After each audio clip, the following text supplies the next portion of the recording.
Welcome to My Spoonie Sisters, featuring stories from special guests dedicated to empowering those with chronic illness. Our goal? To connect people and provide the support and tools they need to live a better life. For those with chronic illness, our energy levels just fade faster. We must be more purposeful with the spoons allotted to us. So grab your coffee or tea, sister, and tune in as My Spoonie Sisters share stories of living with chronic illness. Hi, my Spoonie Sisters. It's your host, Gracefully Jen, and I have the pleasure of sitting down with Lisa Norris. Hi, and welcome to the show. How are you today? Great. I am so happy to be here. I thank you for having me on your show. I'm absolutely excited to sit down and talk with you. And I'm excited to talk with you. There's so much to share. So I'm trying to figure out where to even begin. I guess let's start at the beginning. Okay. Do you mind telling us a little bit about yourself? Well, I am celebrating my 20th year with an autoimmune this July. I am 60 years old. I'm a paramedic of 37 years, winding down, working very part-time now, just special events. And I'm a retired clinical trials researcher, which I loved. And I'm on the health balance ball and navigating for a long time now, and I want to share every bit of information I have to help others navigating that same autoimmune life. Lupus, hopefully it's helpful for other autoimmunes, whatever I can do to Wonderful. be helpful. Well, thank you. So let's start at the beginning. When did you first start noticing symptoms? Well, that's the funny thing. I didn't notice symptoms. I mean, maybe some fatigue, nothing out of the ordinary. I was a very busy 41-year-old, working out, a lot. Like I said, I worked full-time for a pharma company doing clinical trials research, and I was working part-time as a paramedic.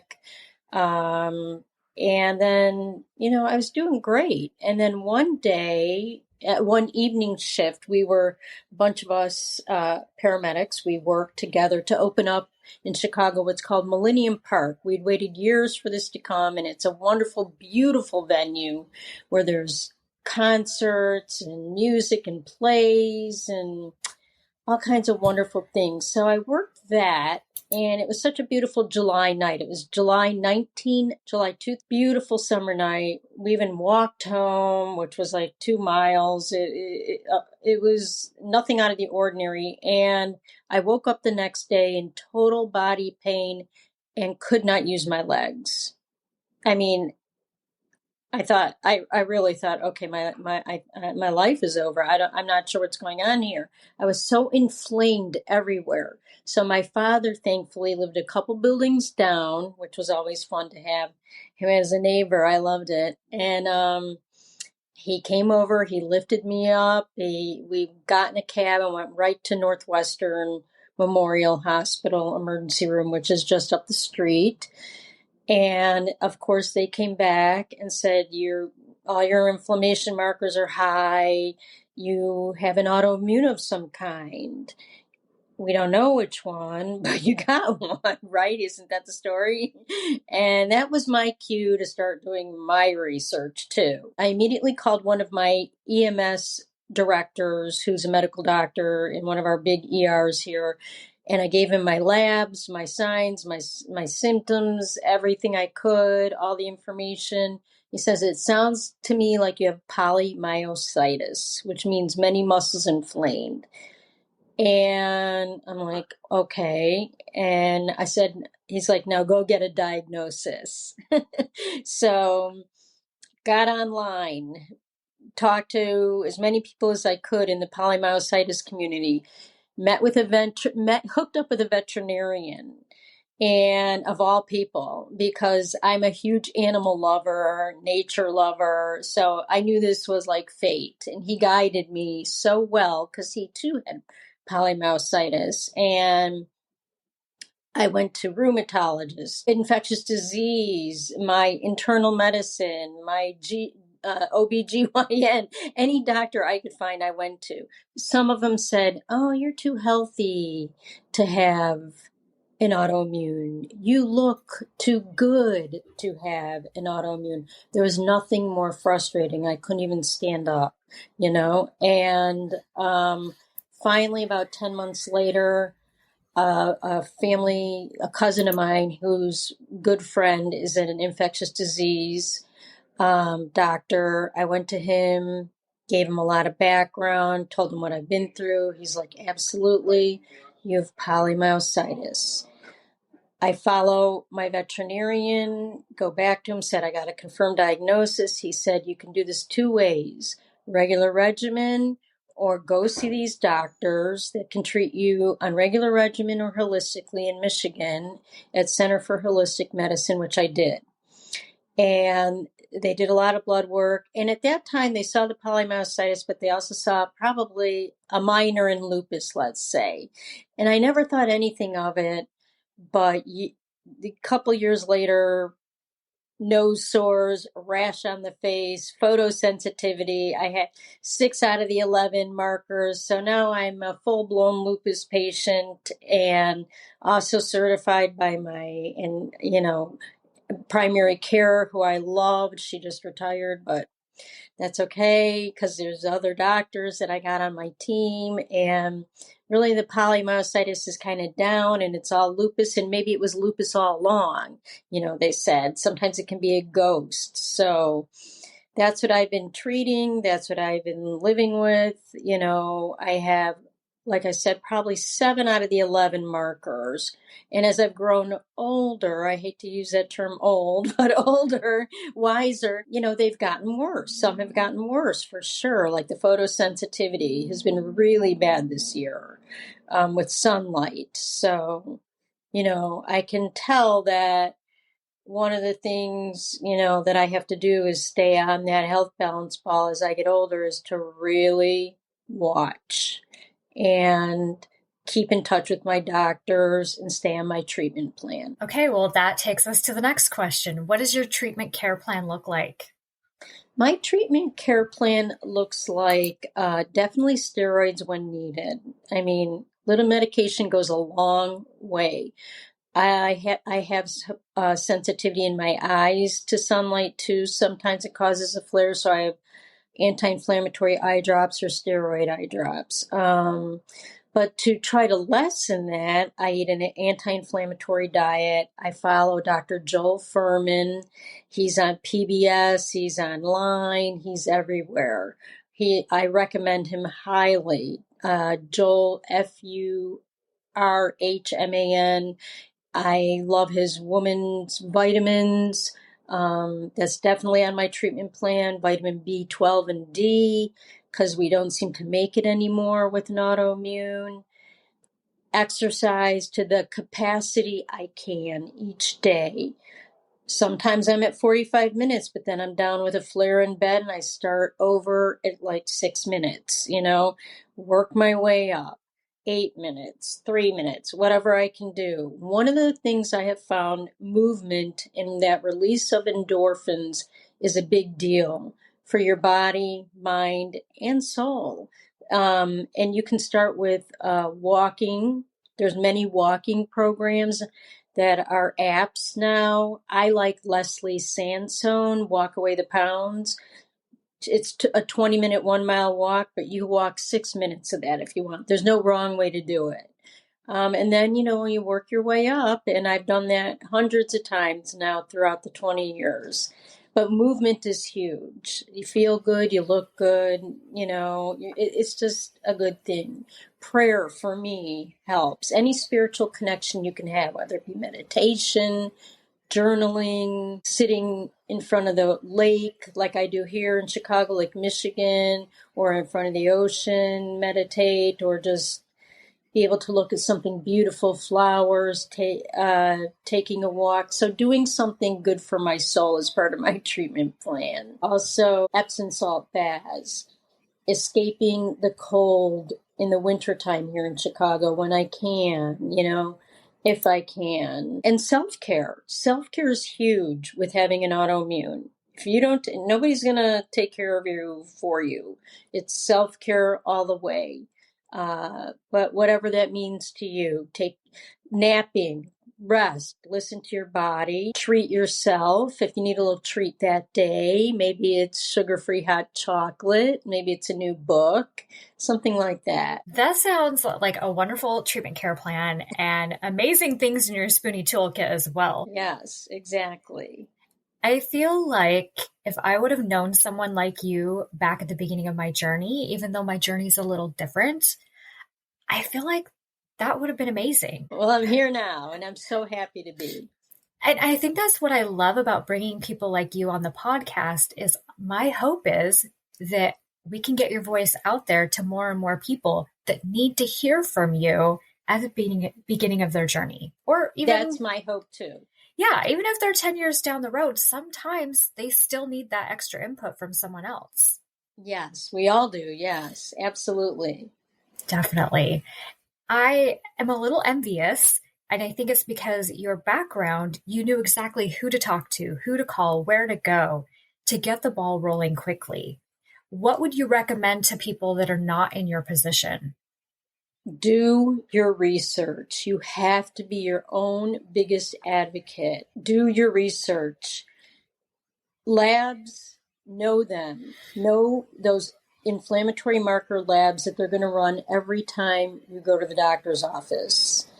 ANA titer. ANA titer is a value, but it also has a pattern.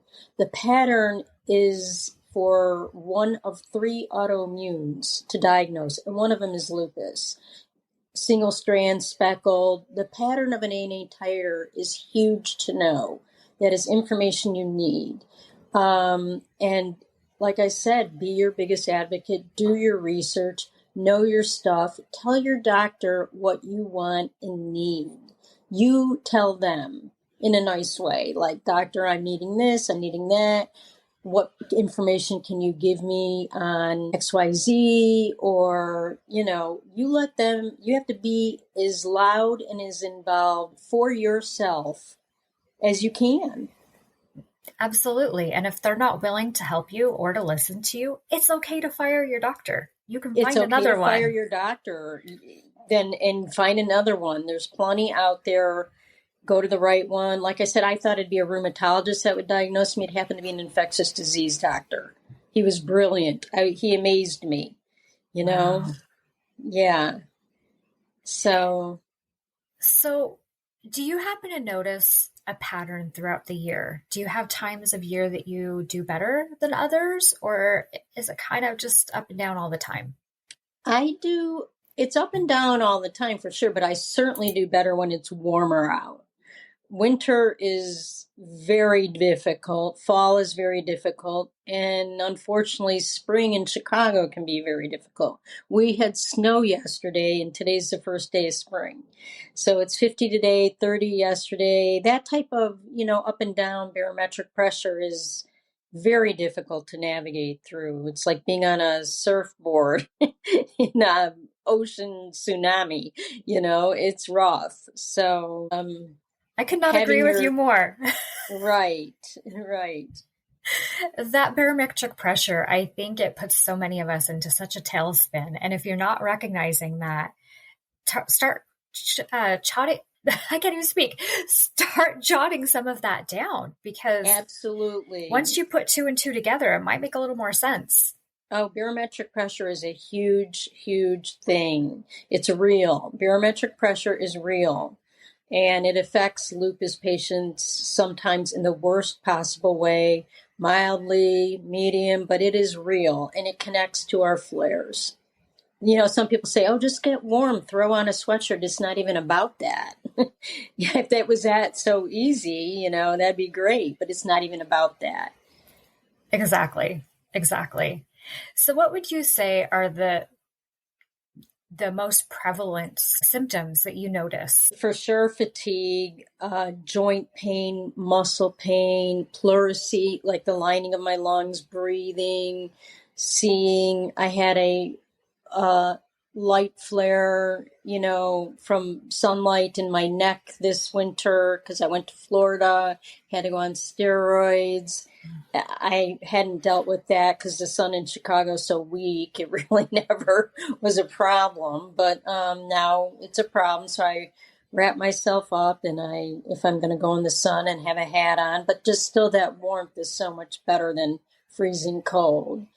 Not being able to walk sometimes on my feet because my ankles are just not working that day. They're just not working that day. So it's a lot of times in bed, sometimes 48 hours in bed. And then you're a new baby deer and you're good to go and you're on your upswing and you're going for it. And that's just the pattern, and you cannot give up. You have to keep going. Now, you touched on pleurisy a little bit. Do you mind explaining to listeners a little bit more about that? That's the lining of the lung that gets inflamed, the pleuritic lining over the lung. You can get costochondritis, which is the intercostal muscles that can flare up and get inflamed. It almost feels, it can almost mimic your kidney pain, but it's really your inner lining of in between each of your ribs, and they're inflamed, or your whole lining over your lung is inflamed, making it difficult to breathe. And that's a very common lupus situation. The joint pain, muscle pain, spine pain, neck pain, you're just all flared up, and it just sucks. There's no other way. Absolutely. No other word. Your body's angry. Your body's angry. Yes. How do you keep such a sunny disposition? Well, my husband would say I'm not sunny all the time, but we have this one life to live. We've been given this diagnosis and we have one life to live. We all can go down that rabbit hole, but you cannot stay there. Like, why me? I'm mad. This is awful. How am I going to live? This is no way to live. But really, we have this one life, and we can choose to live angry, sad, mad, and just exist, or we can make our life a blessing and live happy and have friends and love in our life and family and, a group that supports us, whether it's a lupus support group you're going to, or your family, friends, husband, boyfriend, your dog, your cat, whatever brings you joy, and go from that vantage point, and you can't give up. You just can't throw in the towel. That's my feeling. I mean, and it's been 20 years. I will not throw in the towel. You have to have that attitude. I will not give up. I will not throw in the towel. And I want to help other people. I want to help other lupus patients. And that's been one of my primary goals right now at my 20-year anniversary. Time to help others. I love helping others. I've done it for 37 years as a paramedic. Now, like I said, now very part-time, but it has saved me helping other people. I think that's a very good point, is to bring up the fact that, once you get to the position that you're in, to be able to support other people, strive to get there. Did you get there overnight? Did you just... Oh, no. Of course, I thought I was unlovable. Oh, when I got this diagnosis, yeah, I thought it was over. I'm like, oh, I'm sick now. I'm taboo. I'm tattered.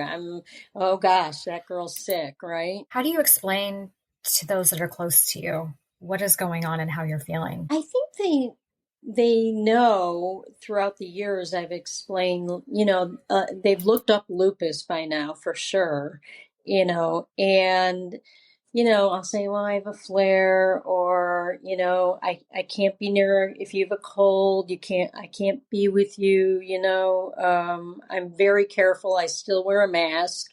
I don't care, if that, people don't like that today or like that today. I have to wear masks. If I'm going in a grocery store, I will wear a mask.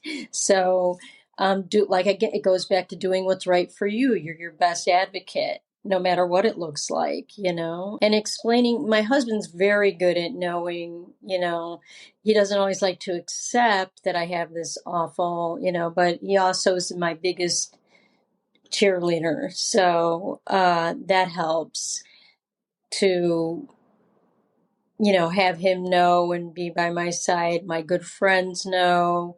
They know what lupus is. And letting your friends know, or your family members, what is lupus? Give him a definition. If that's what they need, give them the straight up definition. Yeah, absolutely. And get into detail of what it feels like to be in a flare. Tell them how it's trudging through the mud. Get down dirty and nasty about it, because they need to understand how you're feeling so they can better support you. Right. And then it's always, I think, good to FaceTime with them so they can see you're not looking yourself during a flare. They're like, okay, we get it. You're just not. So, and, flares is bedtime. Flares is rest time. Flares is being good to your body time. 100%. Do you feel that you've gotten to know your body well enough at this point to where you know that maybe you're running low on spoons? It's time to slow down or take a break. Absolutely. The spoon therapy and definition has helped so much. Like now I can talk to others. I got about 2 spoons in my tank, and they're like, oh, okay, or I'm down to 1 spoon. Okay, go take a nap. Or I got 6 spoons today. Let's go to the zoo. Or, so that has been fantastic analogy for them to understand. So that's been great.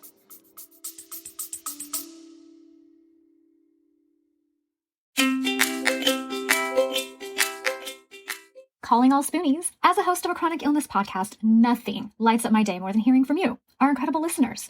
Whether it's a topic close to your heart that you want us to uncover, or you are keen to show your own journey as a guest on our show, your voice matters. Living with chronic illness can often feel isolating, but through the power of podcasting, we can come together as a community to uplift, educate, and inspire one another. Your stories, insights, and questions drive the conversations we have and the topics we explore. So if there's something on your mind, a story that you are just itching to share, or a guest you'd love to hear from, don't hesitate to reach out. Your voice is not only welcomed here, but celebrated. Let's continue to amplify the voices of those living with chronic illnesses and create a space where everyone feels heard, supported, and empowered. Together, we are stronger.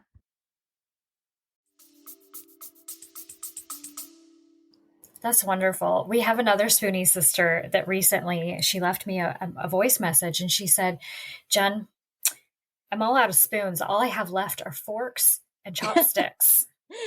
Some days it's like that, isn't it? Some days it's like that. But we are a sisterhood. The Spoonies are a sisterhood for sure. And that in itself is beautiful. Yeah. And I think that's a great concept to explain with the spoons, and even bring in those forks and help people navigate understanding how we feel, because they cannot be there as a good friend or a good spouse if they don't understand and if we're not opening up about it. Exactly. That's right. Now I have people saying, how many spoons you got left? I love it. So how has this affected your career? Well, I moved to special events instead of being, on an ambulance, a back of an ambulance, even though I loved being on the back of an ambulance a long time ago. And doing special events, I can't do as many of them anymore because I'm just tired, or I get easily, spooned out, or, but I still love doing them maybe once a week, twice a week on a 4-hour shift. So I'm not doing really big shifts anymore, but truly taking care of people, helping them at their worst times has truly helped me and saved me. For some reason, it gets me out of my head. And I think that's a big thing. Get out of your head. That's what I mean by connection, spiritual, meditate, journal, take a walk, get out of your head, have a hobby. I make jewelry. I learned from my aunt, do something fun, paint, try. Try to have a great hobby that you love. And whatever those hobbies are, or your movement, if all you can handle is 5 minutes, that's okay. Start And that's there. okay. You got to be okay with whatever it is. Cannot beat yourself up if it's 6 minutes, 4 minutes. That's okay. Start where you're at and work from there. Start where you're at and work from there. That's right. Okay, so inspiration. What inspires you? What inspires me, I would have to say, would be the other people that I see having lupus and still making their life a huge blessing. Like, I look at Venus Williams, and Venus Williams, star tennis player, came down with a horrible autoimmune in her 40s, I believe. I'm not sure, scleroderma, I think, but I'm not 100% sure. She took time off. She got it under control. She went wherever she went for her treatment and learned and did, and came back and won Grand Slams back on the tennis court. I mean, if that's not inspiring, I mean, if she can do that, then I got to at least try to keep going here. So she's a huge, huge inspiration for me. Paula Abdul, Toni Braxton, Lady Gaga, Seal, the singer. They're all living their dreams. So you can still live your life. If you look at these wonderful, Selena Gomez, acting, singing, she's done so much, and Yeah, she's got lupus, and she's had some rough times, she really has. but she And perseveres. yes, and each one of them still has a life to offer. It just looks a little different. That's right. Just looks a little different. But they motivate me. If they've worked that hard to, bring pleasure to us through their voice or their music or their acting or watching them play tennis, certainly I can try to do something to be inspirational for other Spoonie sisters or brothers too. Absolutely. Okay, this is a random question. I didn't even have this on the list for you, but have you dealt with any hair loss? Oh yeah. And I wasn't sure if it was my age or where it was coming from, or, and my stylist that I go to, I've been going to for the last, I don't know, 30 years. I just love her. We monitor it a lot, but I can tell you that being on my vitamins and my vitamin D and B, so along with taking a regular woman's vitamin, and like I said, I like the Dr. Joel Furman woman's vitamins, and I do sublingual B12 and sublingual D that I get from my doctor. We notice a huge difference in it growing, coming back. Definitely when I'm on steroids, there's hair loss. There's gonna be. Definitely through a flare, hair loss, whatever reason. As you age, it thins out anyway, so, I'll take the biotin in a gummy, but I think vitamins, sticking to your anti-inflammatory diet is huge because you're getting lots of good vegetables and fruits anyway. So all of that plays a part in keeping healthy hair, and using a good shampoo, helps too. There's lots of ways to make it look thicker. There's sprays and all kinds of things. There's lots of tricks. Oh, definitely. There's oh gosh, I'm gonna forget the name, of course, but there's this one that's like a powder. A lot of the Spoonie sisters have been raving about it. They recommended it to me when I started having hair loss, and you can order it on Amazon. I think it's called Boldify. Oh, Have you heard of that one? I have not heard of that one. And so it comes in a couple of different forms. The one I have, you just sprinkle it in there, and I use it to cover up the spots that aren't quite coming in as well as the others are.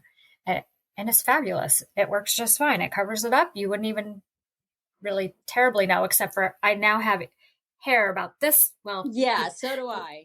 yeah, Like listeners, baby hairs. yeah, listeners can't see what I'm showing you, but like 2-inch long hairs, and they're wanting to stick out the side of my head. It's absolutely embarrassing, but I'm sure you understand exactly what I I'm do talking about. understand what you're saying, but you know what? I'm just so happy to have him. I'll just slick him back. I'm like, great, you're coming back. But Yeah, at one time I had a nice thick ponytail, and now it's thin. But it's I swear by vitamins. These vitamins, they help so much. Even my stylist has noticed a lot of the breakage or things that went away from periods of you know being in a flare it's come back. They may be short right now, but I'm just happy it's growing. To me, that says something about my body. If hair's growing and nails are growing, okay, something's going on good in there, right? definitely. And honestly, we can easily throw on a headband or a hat. My husband's solution was for me to start wearing hats every day. Not going to happen, but I could throw a hat on when my hair doesn't want to cooperate. Exactly. I'll do my Cubs cap, baseball cap, and throw a bow in and make it look cute, right? So Exactly. All right, resources. resources, I find that the lupus is a huge resource. They have Lupus Foundation of America, they have Lupus Connect, they have lupus research that's just been done, or they're looking for patients. It's a huge organization. They have so much to offer. Their website just has unlimited amounts of knowledge and resource available. Podcasts such as Spoonie Sisters, listening to other sisters, listening to other people that have autoimmunes or autoimmune patients or people that are dealing and living life on the health balance ball and managing lupus. Those are great. Somebody I follow on Instagram who she's written books. She has lupus. She's done amazing things in her lifetime. She's a speaker. It's Lupus Chick Official. That is her name on Instagram, at Lupus Chick Official. She's beautiful inside and out. I find her so informative. She has recipes. She's incredible. Absolutely. I follow her too. Yeah. All right. What is that last bit of advice that you'd like to leave with people? The last bit of advice I'd like to leave with people is this is your life, and you want to make it beautiful and feel healthy and good. And so you can live in love and be loved and laugh and have fun in this lifetime. Make it a priority by taking care of yourself. Do everything you can to take care of yourself to the best of your ability. And love is always the answer, right? Love yourself, give love, receive love, make your life a blessing for you so you can just live it the best way you can and live your best life now. I love that. That's beautiful. Thank you. Where is the best place for people to reach out to you and get in contact? I am also on Instagram and Autoimmune Warrior Info, at Autoimmune Warrior Info. I love people contacting me. I'm happy to help in any way I can. I am lucky I have had that medical background coming into this, and now I just want to share it, just like the veterinarian shared with me his medical info, to guide me when I was first on my journey. I know that sounds crazy. People would say, are you being treated by a veterinarian? But no, I wasn't being treated by a veterinarian, but I was guided, and he gave me good advice because he too was an autoimmune patient. He For many, understood. many years. He understood. Well, what a blessing he was to you. And now you're being such a wonderful blessing to others. Thank you so much for coming on here. Thank you for having me. Well, my Spoonie sisters, get in touch with her, contact her on Instagram. You won't regret it. And until next time, don't forget your spoon.